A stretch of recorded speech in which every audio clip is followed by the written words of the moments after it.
Untuk pertama kalinya dalam sejarah, Angkatan Udara sebuah negara NATO melepaskan tembakan langsung terhadap aset militer Rusia.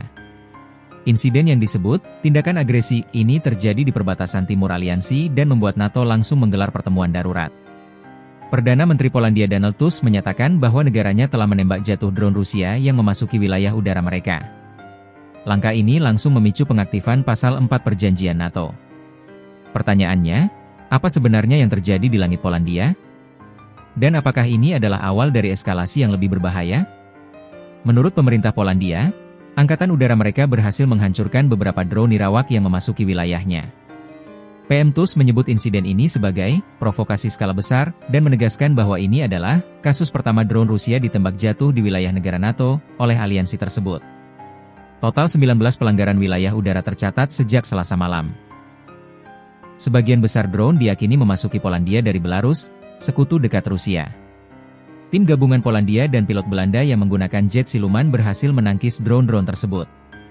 Di kota Wiriki, Polandia Timur, atap sebuah bangunan bahkan terkena puing-puing, meskipun tidak ada korban luka. Mengapa insiden ini dianggap jauh lebih serius daripada kejadian sebelumnya? Karena ini adalah respons langsung militer dari sebuah negara NATO terhadap target Rusia. Ini adalah tembakan pertama yang dilepaskan, dan itulah mengapa Kepala Staf Polandia menyebutnya sebagai tindakan agresi. Langkah Polandia untuk meminta konsultasi berdasarkan pasal 4 adalah tindakan yang sangat signifikan.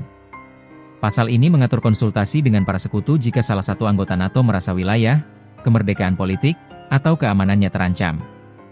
Ini adalah langkah yang lebih dari sekadar protes diplomatik. Namun, penting untuk membedakannya dengan pasal 5, pasal pertahanan kolektif, yang menyatakan bahwa serangan terhadap satu anggota dianggap sebagai serangan terhadap semua.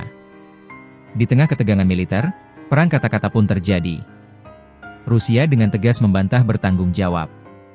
Perwakilan mereka di Warsawa menyebut tuduhan itu tidak berdasar, dan mengklaim drone mereka tidak memiliki jangkauan untuk menyerang Polandia. Namun, reaksi dari sekutu-sekutu Ukraina dan NATO sangat berbeda. Presiden Ukraina Volodymyr Zelensky menyebut insiden ini presiden yang sangat berbahaya dan menegaskan bahwa ini bukan kecelakaan. Hal senada juga disampaikan oleh Kepala Kebijakan Luar Negeri Uni Eropa, Kaja Kallas, yang mengatakan ada tanda-tanda bahwa itu disengaja, bukan kebetulan. Presiden Komisi Eropa, Ursula von der Leyen, pun menegaskan dukungan penuh dari Uni Eropa. Insiden ini menyoroti risiko besar dari perang di Ukraina, efek rambatan ke negara-negara tetangga.